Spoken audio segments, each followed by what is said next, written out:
Is it okay? So no problem Sidra, हम by language में conversation करते हैं, नो प्रॉब्लम, कोई इशू नहीं है। अब हम यहाँ देखें जी कि ऑपरेटिंग सिस्टम क्या क्या परफॉर्म करता है। होता क्या है, पहले भी हम देख चुके हैं definition. A set of the computer programs that control the computer hardware and acts as an the interface with the application program. मैं आपको पहले भी ये डेफिनेशन बता चुका हूँ। लेट्स सी क्या क्या होते हैं। Performs common hardware function, operating system क्या करता है, performs common hardware functions. It's provide an interface to the user. It's provide the hardware independence. What does this mean, hardware independence? Let me explain here कि ज़रूरी नहीं है कि आपने अगर OS इंस्टॉल किया और लेट से विंडो का ऑपरेटिंग सिस्टम, आप अगर आप उसके ऊपर HP सिस्टम पे इंस्टॉल कर रहे हैं और उसके बाद आप इसको अगर LG सिस्टम पे इंस्टॉल करें तो विंडो का ऑपरेटिंग सिस्टम बोले नहीं भाई मैं तो उस पर इंस्टॉल नहीं हो रहा। Why? Because first you people have install me in the HP। तो ऐसा नहीं है, आपकी मर्ज़ी आप इसको HP सिस्टम के ऊपर इंस्टॉल करें, आपकी मर्ज़ी आप इसको मैकेंटॉश सिस्टम की किसी कंपनी पे कर दें, आपकी मर्ज़ी है आप इसको इसके क्या नाम है LG के ऊपर कर लें, या आप इसको LG के पास और भी बहुत सारे HP है और भी दूसरे सारे हैं, उसका एप्पल का है, सोनी का है, कोई भी कंप्यूटर है, किसी तरह का भी हार्डवेयर हो आप इसको यूज़ कर सकते हैं। और ये हार्डवेयर इंडिपेंडेंट है, हर हार्डवेयर के ऊपर ये इजीली क्या हो जाएगा, इंस्टॉल हो जाएगा। Now this is again responsible to manage the system memory may be hard disk or may be RAM। Okay, so managing the processing task. तो प्रोसेसिंग टास्क जाहिर सी बात आप मल्टी प्रोसेसिंग कर रहे होते हैं इसके ऊपर। मीन्स कि might be possible you are listening the song, with that you are working on the MS word and you are also working with on the Google. So आप 3-4 मल्टीपल टास्क कर इन सबको मैनेज भी operating system कर रहा होता है ना। Control access to the system resources, system की कोई भी रिसोर्स को अगर आप एक्सेस करना चाह रहे हैं उसका भी कंट्रोल किसके पास होता है, OS के पास है। फॉर एग्जांपल आप D ड्राइव को करना चाह रहे हैं, फॉर एग्जांपल आप नेटवर्क के थ्रू किसी को एक्सेस करना चाह रहे हैं, फॉर एग्जांपल आप किसी पेरिफेरल डिवाइसेस को एक्सेस करना चाह रहे हैं। So everyone is controlled by OS and then managing the files. ठीक है जी, ये फाइल्स को भी मैनेज करता है। Now look here, the role of the operating system and the other systems software is and the interface or the buffer। okay, so आपको कैसे operating system देखें एक interface का देता है। over here who is there, user बैठा है, right? here we have a user, now user is using any application software, might be possible you are using the MS PowerPoint, तो मुमकिन आप अपना PowerPoint यूज़ करें जो कि अभी हम यूज़ कर रहे हैं, राइट? एंड देन हार्डवेयर के ऊपर आपने भेजना है क्योंकि hardware is responsible to perform the function on that required task. Okay, तो ज़ाहिर है अब देखें हार्डवेयर और एप्लीकेशन के बीच में जो एक ब्रिज का रोल अदा कर रहा है, जो एक इंटरफेस का रोल अदा कर रहा है, वो है ऑपरेटिंग सिस्टम, राइट? तो यहाँ से यूज़र ने एक इंस्ट्रक्शन सेंड की एप्लीकेशन को, एप्लीकेशन ने इंस्ट्रक्शन सेंड की OS को, OS ने इंस्ट्रक्शन सेंड की हार्डवेयर को, हार्डवेयर ने परफॉर्म करके दोबारा OS को वापस भेजा। Then from operating system it is sent back to the AS and then from AS it is sent back to the user, और यूज़र इसको इजीली क्या कर सकता है, देख सकता है, right? Now perform the common hardware task कौन कौन से हम करते हैं, हम थोड़ा उसको भी देख लेते हैं। इट एक्सेप्ट दी कीबोर्ड, ये इजी है, आप ज़रा खुद गो थ्रू कर लीजिएगा, मैं इस पर टाइम नहीं वेस्ट कर रहा। नाउ यूज़र इंटरफेस क्या होता है? Yes, user interface it allows the user to start application program. तो आप कोई भी एप्लीकेशन प्रोग्राम, जैसे अभी मुझे जो आपको अभी इस वक्त इंटरफेस दे रहा है कि आप मुझसे क्वेश्चन आंसर पूछ सकते हैं, आप मेरी इस वक्त स्क्रीन देख सकते हैं, तो ये आपका एक यूज़र इंटरफेस है, right? And it allows individual to access and the command the computer system. Yes, आप कंप्यूटर की किसी भी चीज़ को एक्सेस कर सकते हैं, आप किसी की चीज़ को कमांड दे सकते हैं। For example if you are giving the command to save the data, it will save data for you.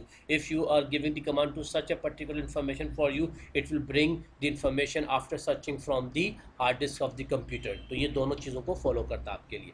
Then manages the storage devices, तो तमाम स्टोरेज डिवाइसेस को ये मैनेज करता है, राइट? और safely shut down the computer. तो आप computer को जैसे शट डाउन की कमांड करते हैं या बटन प्रेस करते हैं, तो ये बड़े सेफ तरीके से कंप्यूटर को शट डाउन भी करता है, right?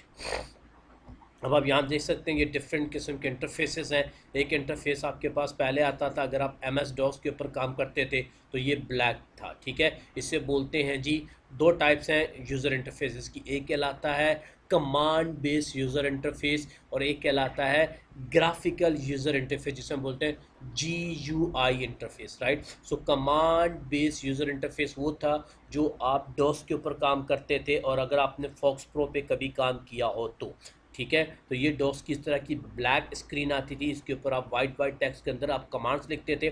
This is known as command, जिसे हम प्रॉम्प्ट बोलते हैं ना, कमांड बेस, आप अपनी कमांड्स पिंग वगैरह चेक कर रहे होते हैं, ये वो है। इसी तरह अगर आपने फॉक्स प्रो पे काम किया है तो फॉक्स प्रो की जो है ना वो ब्लू पीछे स्क्रीन होती थी और उसके ऊपर वाइट टेक्स्ट लिखा जाता था। So these are known as the command based user interface, जो कि आज भी यूज़ हो रही हैं। और आज हम जिस पे काम कर रहे हैं वो है हमारा ग्राफिकल यूज़र इंटरफेस। जो आप विंडो ऑपरेटिंग सिस्टम को देखते हैं, आपको बड़ा अच्छा सा प्यारा सा इंटरफेस दिखता है, ग्राफिक्स दिख रही होती है। So this is known as the graphical user interface. Is it clear है जी? आगे बढ़ते हैं। ओके, सो एक है जी अपना हार्डवेयर इंडिपेंडेंस क्या होता है, मैं आपको पहले भी बोल चुका हूँ कि आप किसी भी हार्डवेयर के ऊपर आप विंडो ऑपरेटिंग सिस्टम या किसी भी ऑपरेटिंग सिस्टम को आप इजीली इंस्टॉल कर सकते हैं। ये आपको तमाम एप्लीकेशन वहीं भी देगा जो किसी भी नॉर्मल के ऊपर देता है, चाहे वो आप डेल के ऊपर करें, चाहे वो HP के ऊपर करें, चाहे वो सोनी वाले के ऊपर करें या LG के ऊपर करें, किसी भी हार्डवेयर को आप यूज़ करें, ये वाले ऑपरेटिंग सिस्टम जो है वो तमाम हार्डवेयर्स को मद्देनज़र रखते हुए बिल्टअप किए गए हैं। दैट्स वाई वी से operating system is the hardware independent. Okay, now ये उसी के बारे में है। नेक्स्ट उसके पास है हमारे पास मेमोरी मैनेजमेंट। यस,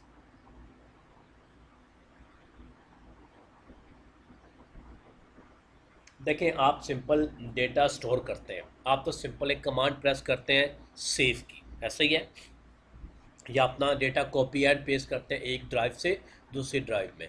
अब आपको पता है, मैं आपको पहले भी रैम के बारे में बता चुका हूँ। जैसे for example, let's take an example of your kitchen.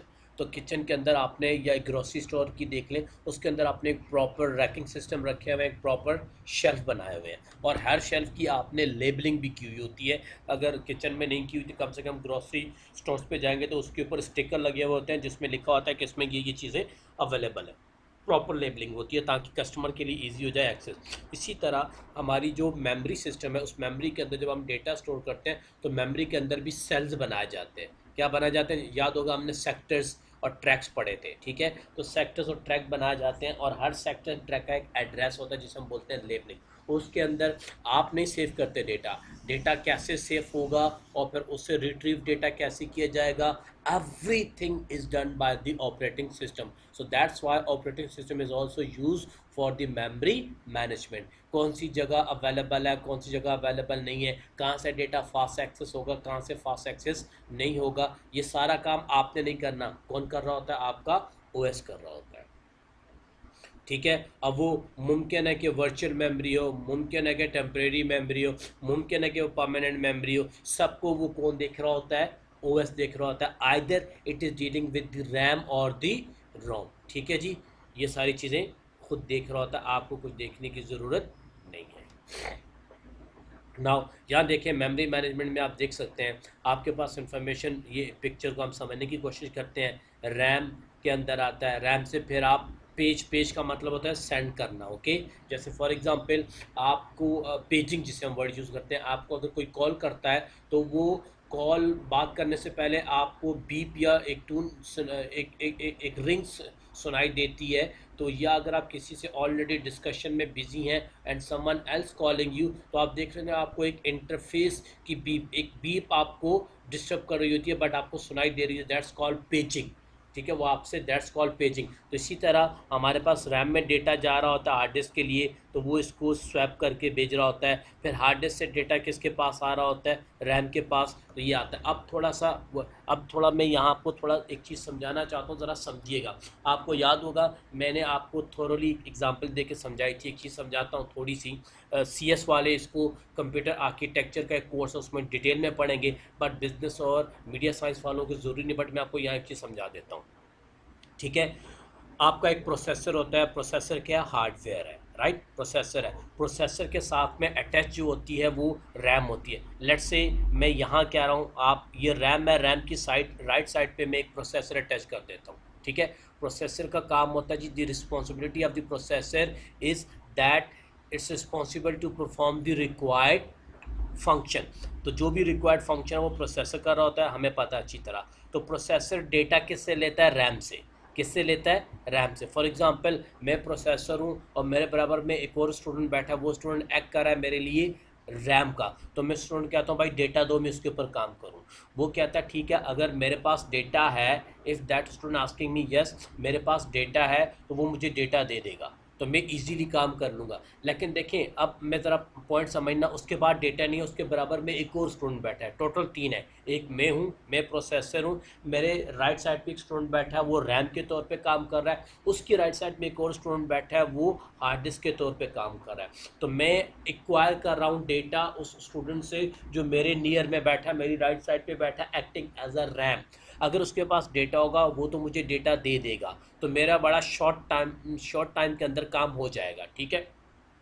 लेकिन अगर उसके पास डेटा नहीं है तो वो कहेगा सर थोड़ा रुके, मेरे पास डेटा नहीं है, मैं बराबर वाले से पूछता हूँ। फिर वो बराबर वाले के पास जाएगा जो कि एक्ट कर रहा है लाइक अ हार्ड डिस्क। अगर उसके पास डेटा है तो उसके पास से डेटा लेके आएगा। अब थोड़ा इसको कंसिडर कीजिएगा, मैंने पहले उससे कहा, उसने कहा सर मेरे पास डेटा नहीं है, मैं दूसरे के पास जा रहा हूँ। वो उसके पास गया, उसके पास से डेटा उठ के स्टूडेंट के पास आया, फिर वहाँ से डेटा मुझे मिलेगा। तो इस सारे टाइम पीरियड तक मैं क्या करूँगा, वेट करूँगा।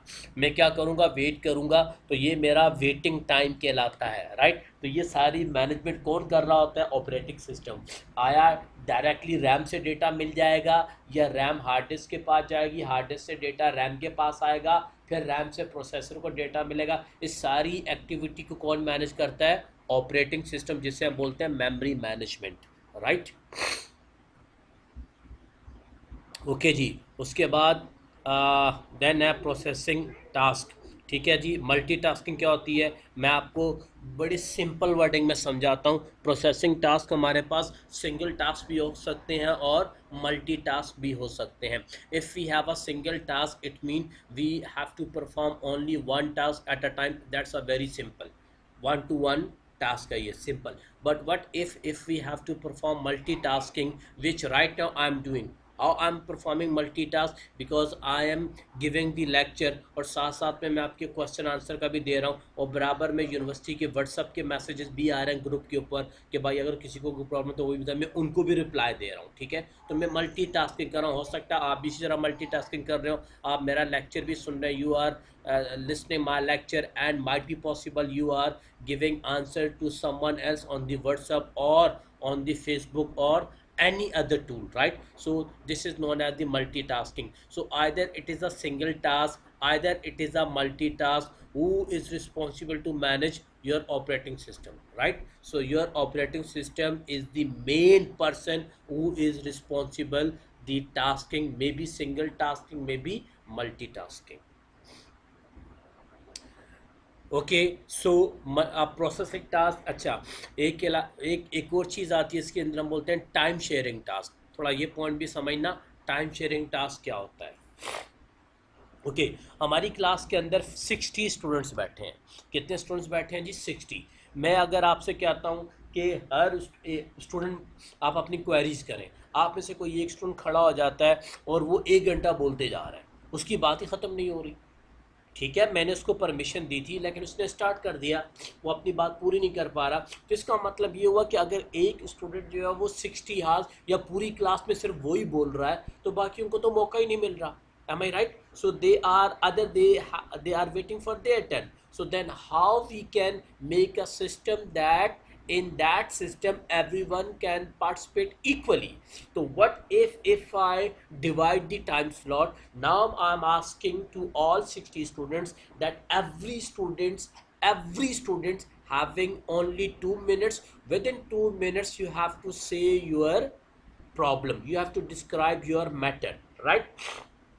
So what I'm doing, actually I'm now time sharing, हम adopting the technique of the time sharing. तो जो हमारे पास 2 घंटे की या 2.5 घंटे की क्लास है, मैंने उसको टाइम शेयरिंग में कर दिया। अब अगर मैं 2 मिनट्स हर एक को दे दूं तो ऑलमोस्ट 120 मिनट्स लगेंगे। तो 120 मिनट्स का मतलब हुआ 2 आवर्स, स्टिल 30 मिनट्स रह जाएंगे। उन 30 मिनट्स में उन क्वेश्चंस के आंसर मैं दे सकता हूं। So this is known as time sharing. तो इसी तरह जब हम अपनी मल्टीपल एप्लीकेशन सिस्टम के ऊपर ऑन कर रहे होते हैं, मल्टीपल एप्लीकेशंस ऑन कर रहे होते हैं और ऑल मल्टीपल एप्लीकेशन जो है वो टाइम शेयरिंग के ऊपर चल रही होती है। तो प्रोसेसर के पास जब कोई भी प्रोसेस जाता है तो वो एक टाइम के ऊपर जाता है। लेट्स से एक प्रोसेसर के पास एक प्रोसेस जा रहा है और वो प्रोसेस जो है वो 10 सेकंड का है। तो ये सारा कौन टाइम शेयरिंग कौन कर रहा होता है? Operating system. आप नहीं करेंगे, ठीक है। तो हर प्रोसेसर के लिए भी प्रोसेसिंग की टाइम शेयरिंग भी कौन करेगा?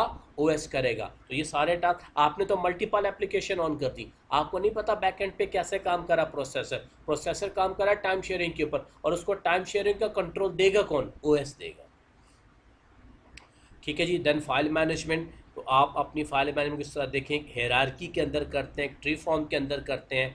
तो ये भी आपको कौन फैसिलिटी देता है? ओएस देता है। आप यहाँ से देख सकते हैं ये ट्री आ रहा है। जैसे जैसे आप यहाँ देखें ड्राइव्स हैं, ड्राइव्स में फोल्डर्स हैं, फिर उसमें सब फोल्डर्स हैं, फिर उसमें फाइल्स हैं। तो ये एक ट्री फॉर्म है, एक हायरार्किकल फॉर्म है। तो इस स्ट्रक्चर के अंदर सॉरी तो इस तरह के स्ट्रक्चर को यूज़ करते हुए अब अपनी फाइल्स को क्या करते हैं? मेंटेन कर रहे होते हैं, ठीक है जी। And who is responsible? Again operating system. Okay, naming the files. जब आप फाइल्स को नेम देख रहे थे तो देखो, फाइल को नेम देने का भी एक मखसूस तरीका है। तो मैक्सिमम आपकी फ़ाइल का नेम की जो लेंथ है वो 255 कैरेक्टर्स हो सकती है, इससे ज़्यादा नहीं। फॉर एग्ज़ाम्पल आपने एक फ़ाइल का नाम रखा वर्क, WORK वर्क, 4 कैरेक्टर्स की लेंथ है। आप अगर इसको K255 टाइम प्रेस कर दें तब भी एक्सेप्टेबल होगा। आप पॉइंट समझ रहे हैं? यानी मैक्सिमम आपकी एक फ़ाइल का जो नाम हो सकता है वो 255 कैरेक्टर्स तक हो सकता है, इससे ज़्यादा नहीं, इससे कम हो सकता है। एक बात। दूसरी बात, आप अपनी फ़ाइल का जब भी कोई नाम देंगे आप एक लीगल कैरेक्टर से स्टार्ट करेंगे। लीगल कैरेक्टर का मतलब ये हुआ आप किसी अल्फ़ाबेट्स या किसी नंबर से स्टार्ट कर सकते हैं, आप कोई स्पेशल कैरेक्टर यूज़ नहीं कर सकते। फॉर एग्ज़ाम्पल ये एग्ज़ाम्पल आप देख सकते हैं, backward, forward, asterisk, question mark, less than, greater than and pipe symbol. आप ये सिंबल्स यूज़ स्टार्टिंग में नहीं कर सकते। इसी तरह आप इंसर्ट नहीं कर सकते, आपको देना पड़ेगा क्या? डैश दे सकते हैं, बीच में स्पेस दे सकते हैं, या कोई और कैरेक्टर आप दे सकते हैं। तो आप इस तरह स्टार्टिंग में नहीं देख सकते। क्लियर है भाई? तो these are the naming of the files. And again who is responsible, अगर आप करके देखिएगा तो आपको एरर का मैसेज आएगा।